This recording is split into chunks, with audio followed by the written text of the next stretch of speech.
आज हम जो है स्टार्ट कर रहे हैं ब्लड के बारे में। ब्लड ब्लड के बारे में आपने सुना होगा कि भाई जो है ब्लड हम सबके शरीर में, ठीक है। ब्लड आपने देखा होगा कि भाई जो है हम सबके शरीर में है ब्लड, और बात आती है कि भाई जो है ब्लड हम सबके शरीर में तो कितना है और ये किस प्रकार से जो है काम करता है। तो इस ब्लड के बारे में जो है आज बहुत विस्तार से जो है आज हम जो है चर्चा करने वाले हैं कि किस प्रकार से जो है ब्लड में क्या क्या होता है, कौन कौन से कंपोजिशन होते हैं, कौन कौन सी सेल्स होती है, कैसे वर्क करता है, इसका पीएच क्या होता है, कैसे जो है हमारे बॉडी में जो है सर्कुलेशन में जो है हेल्प करता है। ये सब सारी चीजों को जो हम विस्तार से पढ़ने वाले हैं। तो आज का जो हमारा जो बहुत ही बेहतरीन और बहुत ही शानदार और हमारे एग्जाम के दृष्टिकोण से भी जो है बहुत ही महत्वपूर्ण टॉपिक है, उस टॉपिक का नाम है ब्लड। उस टॉपिक का नाम है ब्लड।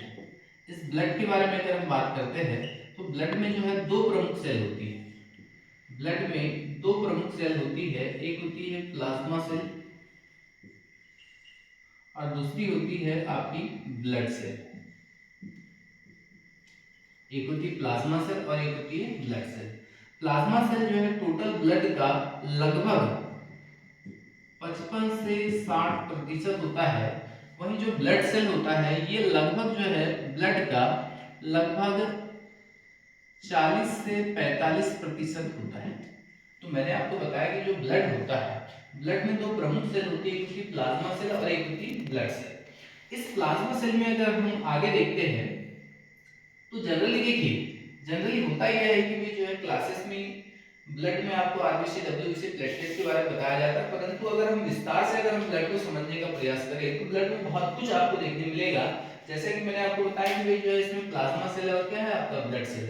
इस प्लाज्मा सेल में अगर हम देखते हैं तो प्लाज्मा सेल के अंतर्गत आपको मिलता है इनऑर्गेनिक एलिमेंट मिलते हैं। इनऑर्गेनिक एलिमेंट कहने का मतलब ये है कि इन द सेंस कि भाई जो है हमारे ब्लड में जो है लगभग 20 प्रकार के प्रमुख तत्व पाए जाते हैं। जैसे मैंने यहाँ पे लिखा sodium, iodine, iron, potassium, calcium, ठीक है। ऐसे लगभग जो है 20 प्रकार के जो है प्रमुख तत्व जो है हमारे ब्लड में पाए जाते हैं। सेकंड अगर हम देखेंगे तो हमारे ब्लड में जो है न्यूट्रिएंट भी पाए जाते हैं। न्यूट्रिएंट कहने का मतलब है कि पोषक तत्व। हमारे ब्लड में अगर हम देखते हैं तो जो है मानव के ब्लड में जो है न्यूट्रिएंट में अगर हम देखते हैं तो जो है आपको मिलेगा ग्लूकोज, ठीक है। क्या मिलेगा आपको? Amino acid. और क्या मिलेगा आपको? Fatty acid. और क्या मिल जाएंगे आपको? विटामिन, ठीक है। तो ये है आपके न्यूट्रिएंट। और क्या मिलेंगे इसके अलावा? तो इसके अलावा आपको जो है आपको मिलता है प्लाज्मा प्रोटीन, ठीक है। क्या मिलता है? Plasma protein. और प्लाज्मा प्रोटीन में जो एक प्रमुख प्रोटीन मिलता है उसका नाम है एल्बुमिन प्रोटीन, ठीक है। कौन सा, क्या नाम है? Albumin protein. तो हमने जो है ब्लड को देखा, ब्लड में देखा प्लाज्मा सेल को। इस प्लाज्मा सेल में जो है आपको क्या क्या मिलता है? इनऑर्गेनिक एलिमेंट में जो है अगर हम देखते हैं तो मानव के ब्लड में जो है लगभग 20 प्रकार के तत्व पाए जाते हैं, जिसमें से जो है कुछ प्रमुख तत्वों के नाम हमने यहाँ पे लिखा है, जैसे सोडियम है, आयोडीन है, आयरन है, पोटेशियम है, कैल्शियम है। न्यूट्रिएंट में अगर हम देखते हैं तो न्यूट्रिएंट में ग्लूकोज है, अमीनो एसिड है, फैटी एसिड है, विटामिन है। और प्लाज्मा प्रोटीन में अगर हम देखते हैं तो यहाँ पर आपको मिलता है एल्बुमिन प्रोटीन। अब हम आगे बात करते हैं किसके बारे में? आगे हम बात करते हैं ब्लड सेल के बारे में। तो ब्लड सेल में अगर हम देखते हैं तो ब्लड सेल में क्या क्या मिलेगा? ब्लड सेल में आपको मिलता है आरबीसी, ठीक है। क्या मिलेगा आपको? आरबीसी मिलेगा। आरबीसी मतलब रेड ब्लड कॉर्पल्स या रेड ब्लड सेल्स।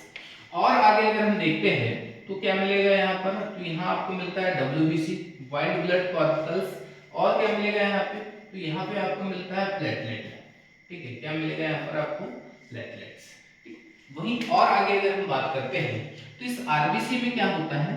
तो आरबीसी में यहाँ पर एक पिगमेंट मिलता है जिसका नाम मिलेगा आपको हीमोग्लोबिन। आगे हम विस्तार से इनके बारे में और चर्चा करेंगे। इस हीमोग्लोबिन के बारे में अगर हम बात करते हैं तो हीमोग्लोबिन जो है दो वर्ड से मिलकर बना हुआ है, एक है हीम और दूसरा है ग्लोबिन। इस हीम का मतलब होता है लोहा, या इसी को आयरन या फेरस बोल सकते हैं। और सेकंड यहाँ पर एक ग्लोबिन नामक एक क्या होती है? प्रोटीन होती है। ग्लोबिन नामक एक यहाँ पर प्रोटीन होती है। वहीं और आगे अगर हम बात करते हैं तो इस डब्ल्यूबीसी के दो भाग होते हैं। इस डब्ल्यूबीसी के जो है कितने भाग होते हैं? दो भाग होते हैं। पहला जो भाग होता है उसे कहा जाता है ग्रैनुलोसाइट। ठीक है, पहला जो भाग होता है उसे कहा जाता है ग्रैनुलोसाइट, हिंदी में इसे कहा जाता है कनिका में। और दूसरा जो इसका भाग होता है उसे कहा जाता है ए ग्रैनुलोसाइट। ए ग्रैनुलोसाइट यानी अकनिका में। ये जो ग्रैनुलोसाइट होता है इसको भी आगे अगर हम देखते हैं तो इसके तीन प्रकार होते हैं। पहला प्रकार होता है बेसोफिल। ठीक है, पहला जो प्रकार होता है वो क्या होता है आपका? बेसोफिल।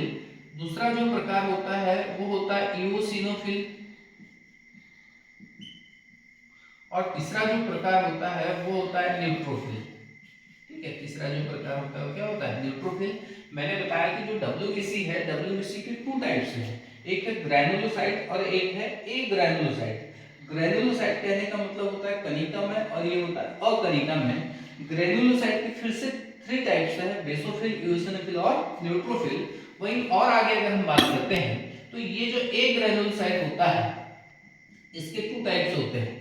एक होता है मोनोसाइट और सेकंड टाइप होता है लिम्फोसाइट। एक होता है मोनोसाइट और एक होता है लिम्फोसाइट। और आगे अगर हम देखते हैं तो इस लिम्फोसाइट की फिर से जो है टू टाइप्स होते हैं। इस लिम्फोसाइट के फिर से टू टाइप्स होते हैं। टू टाइप्स कौन कौन से होते हैं? तो एक होता है आपका बी लिम्फोसाइट और दूसरा होता है टी लिम्फोसाइट। तो इस प्रकार से जो है ब्लड का ये कंप्लीटली जो है क्लासिफिकेशन, ब्लड का ये कंप्लीटली क्लासिफिकेशन है। ब्लड के क्लासिफिकेशन में हमने देखा कि इसमें प्लाज्मा सेल है और ब्लड सेल है। प्लाज्मा सेल में इनऑर्गेनिक एलिमेंट मिलता है, न्यूट्रिएंट मिलता है, प्लाज्मा प्रोटीन मिलता है। इनऑर्गेनिक एलिमेंट में अगर हम देखते हैं तो जो है मानव के ब्लड में लगभग 20 प्रकार के मेजर तत्व पाए जाते हैं, एलिमेंट्स पाए जाते हैं। जैसे सोडियम है, आयोडीन है, आयरन है, पोटेशियम है, कैल्शियम है। न्यूट्रिएंट में अगर हम बात करते हैं glucose, amino acid, fatty acid, vitamins. Plasma protein में हमने देखा कि इसमें क्या है आपका एल्बुमिन। ब्लड सेल को अगर हम देखते हैं तो इसमें आपको मिलता है आरबीसी, डब्ल्यूबीसी और क्या मिलता है? प्लेटलेट। आरबीसी में अगर हम देखते हैं तो आरबीसी में आपको मिलता है क्या? हीमोग्लोबिन। क्या मिलता है आपको? हीमोग्लोबिन, जो दो चीजों से मिलकर बना हुआ है, लोहा प्लस ग्लोबिन नामक प्रोटीन से। डब्ल्यूबीसी की टू टाइप्स है, ग्रैनुलोसाइट और ए ग्रैनुलोसाइट। ग्रैनुलोसाइट के फिर से थ्री टाइप्स है, बेसोफिल, इओसिनोफिल और न्यूट्रोफिल। और ए ग्रैनुलोसाइट के टू टाइप्स है, मोनोसाइट और लिम्फोसाइट्स।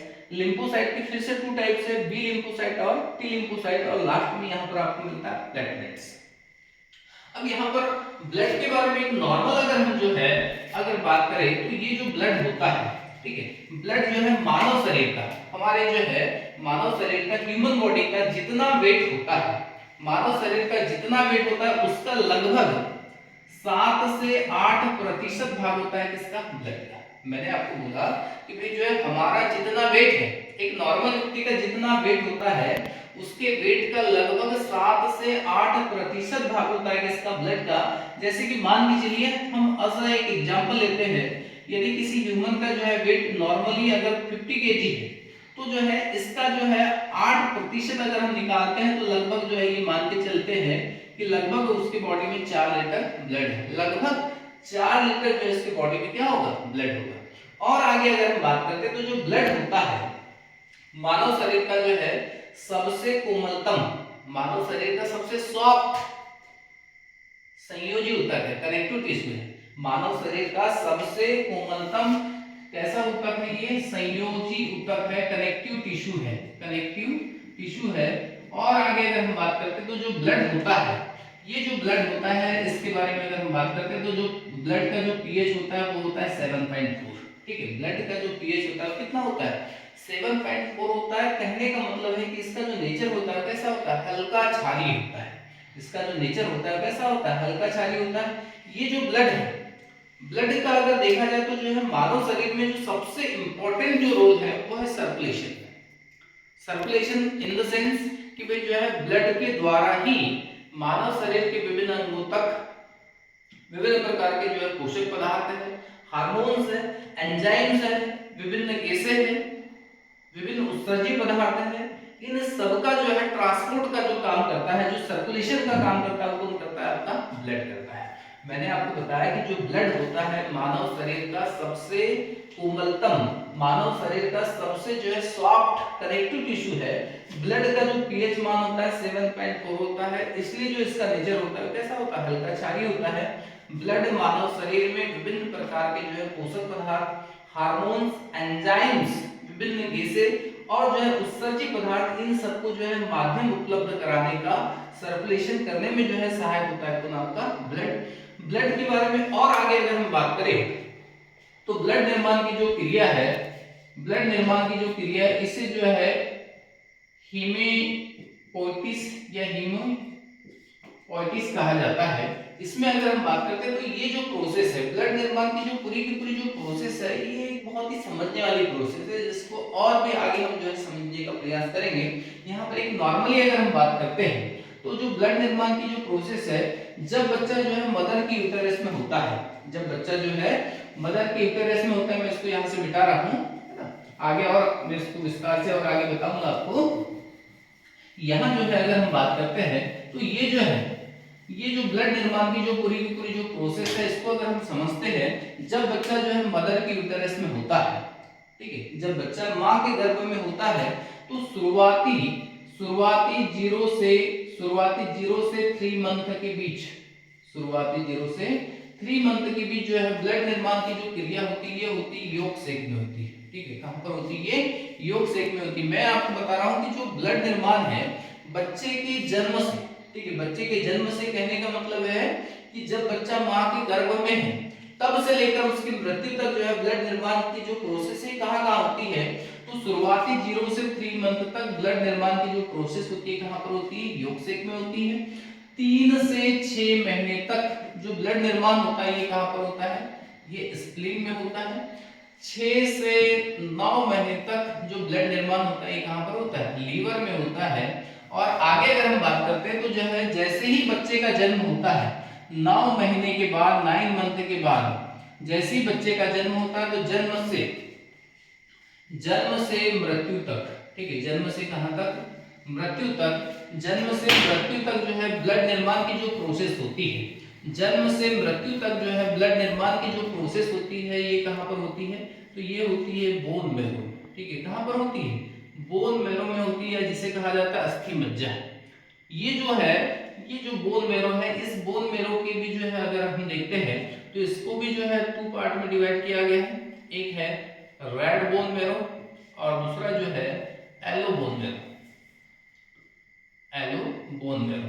यहाँ पर अगर हम बात करते हैं तो ये जो रेड बोन मैरो है, इस रेड बोन मैरो में जो है आरबीसी का निर्माण होता है, येलो बोन मैरो में जो है डब्ल्यूबीसी का निर्माण होता है। तो आज का जो है हमने जो टॉपिक आज जो देखा है, एक ओवरव्यू देखा हमने जो ब्लड का, उसमें मैंने आपको बताया कि ब्लड का क्लासिफिकेशन, ब्लड के क्लासिफिकेशन में मैंने आपको बताया कि भाई ब्लड में 2 प्रमुख सेल है, प्लाज्मा सेल और ब्लड सेल। इसमें हमने देखा कि प्लाज्मा सेल में इनऑर्गेनिक एलिमेंट है, न्यूट्रिएंट है, प्लाज्मा प्रोटीन है। ब्लड सेल में आरबीसी, डब्ल्यूबीसी और प्लेटलेट है। आरबीसी में हीमोग्लोबिन है, डब्ल्यूबीसी के 2 टाइप्स है, ग्रैनुलोसाइट और एग्रैनुलोसाइट। ग्रैनुलोसाइट के फिर से 3 टाइप्स है, बेसोफिल, इओसिनोफिल, न्यूट्रोफिल। एग्रैनुलोसाइट के 2 टाइप्स है, मोनोसाइट और लिम्फोसाइट। लिम्फोसाइट के फिर से 2 टाइप्स है, बी लिम्फोसाइट और टी लिम्फोसाइट। और इसके लास्ट में हमने देखा, उसमें क्या देखा, प्लेटलेट्स। मैंने आपको बताया कि जो ब्लड होता है मानव शरीर का, जो है ह्यूमन बॉडी का जो है सबसे सॉफ्ट कनेक्टिव टिश्यू होता है। इसका जो पीएच मान होता है 7.4 होता है, 7.4 होता है। इसका इन द सेंस ये है कि भाई जो इसका नेचर होता है कैसा होता है, हल्का क्षारीय होता है। ये मानव शरीर का जो है टोटल वेट का लगभग 7 से 8% भाग होता है किसका, ब्लड का। आगे अगर हम बात करते हैं तो जो ब्लड निर्माण की जो प्रोसेस है, शुरुआती जब बच्चा जो है मां के गर्भ में होता है, मदर के यूटेरस में होता है, तो शुरुआती 0 से 3 मंथ तक के कहां पर होता है, योगसेक में। 3 से 6 मंथ तक के प्रोसेस कहां कंप्लीट होती है, स्प्लीन में। 6 से 9 महीने तक की कंप्लीट होती है कहां, लीवर में। और जैसे ही बच्चे का जन्म होता है तो जन्म से लेकर मृत्यु तक, हमारे जन्म से लेकर हमारे मृत्यु तक जो है ब्लड निर्माण की जो प्रोसेस होती है कहां पर होती है, बोन मैरो में। इस बोन मैरो के भी जो है 2 भाग है, रेड बोन मैरो और yellow bone marrow. Red bone marrow बनता है आपका आरबीसी और येलो बोन मैरो बनता है आपका डब्ल्यूबीसी। तो आज हमने जो है ब्लड के बारे में पूरा का पूरा एक ओवरव्यू देखा। हमारी जो नेक्स्ट क्लास होगी उस नेक्स्ट क्लास में जो हम बात करेंगे किसके बारे में, प्लाज्मा सेल, और प्लाज्मा सेल के अंतर्गत आने वाले जो इसमें इनऑर्गेनिक एलिमेंट्स हैं, न्यूट्रिएंट है, प्लाज्मा प्रोटीन के बारे में। देन उसके जस्ट बाद हम जो है ब्लड सेल में जो है आरबीसी को विस्तार से पढ़ने वाले हैं। आरबीसी कैसा होता है, उसका स्ट्रक्चर कैसा होता है, उसको जो है उसका लाइफ साइकिल कितने दिन तक होता है और किस प्रकार से ये वर्क करता है। साथ ही हम देखने वाले हैं कि आरबीसी से रिलेटेड अगर आरबीसी में जो है किसी प्रकार का जो है प्रॉब्लम आती है, किस प्रकार का उसके स्ट्रक्चर में चेंजेस होता है, तो उससे कौन कौन सी बीमारियां होती है, जैसे सिकल सेल एनीमिया आपने सुना होगा, हीमोफीलिया सुना होगा, थैलेसीमिया, ठीक है। तो ये जो है सारी चीजों को जो हम विस्तार से आगे पढ़ेंगे। वैसे ही हम जो है डब्ल्यूबीसी के बारे में पढ़ेंगे कि डब्ल्यूबीसी जो है किस प्रकार से जो है हमारी ह्यूमन बॉडी में जो है कितनी होना चाहिए, कैसा आकार होता है, कितना लाइफ साइकिल होता है और इसकी कमी या वृद्धि से कौन कौन सी प्रॉब्लम होती है, ये हमारे बॉडी में जो है किस प्रकार से एंटीबॉडी के निर्माण में सहायक होता है। साथ ही हम जो है यहाँ पर ये देखेंगे आगे जाकर प्लेटलेट के बारे में, प्लेटलेट किस प्रकार से जो है हमारे बॉडी में जो है एंटीबॉडी के निर्माण में सहायक होता है। साथ ही हम जो है प्लेटलेट में देखेंगे प्रोथ्रोम्बिन, थ्रोम्बोप्लास्टिन के बारे में कि जो ह्यूमन बॉडी के बाहर जो है ब्लड के क्लॉट होने में किस प्रकार से सहायक होता है। इन सब सारी चीजों को विस्तार से पढ़ने के बाद हम आगे इसी में आगे हम देखने वाले हैं ब्लड ग्रुप के बारे में कि भाई ब्लड ग्रुप जो है किस प्रकार से जो है मानव के ब्लड ग्रुप को जो है डिवाइड किया गया है 4 पार्ट में। उसी में ब्लड ग्रुप में जो है हम आगे देखेंगे कि भाई जो है फादर का ब्लड ग्रुप, मदर का ब्लड ग्रुप, तो जो है चाइल्ड का ब्लड ग्रुप क्या होगा, ठीक है, किस प्रकार से जो है ब्लड ग्रुप को निकाला जाता है। साथ ही उसी में जो हम आगे बात करेंगे आरएच फैक्टर के बारे में। आरएच फैक्टर में जो है किस प्रकार से जो है मेल का पॉजिटिव, फीमेल का नेगेटिव, तो जो है इनका क्रॉस होने पे जो है बच्चों पे क्या इम्पैक्ट पड़ेगा। तो ये सारी चीजों को जो है विस्तार से जो है हम आने वाले समय में जो है हम चर्चा करने वाले हैं।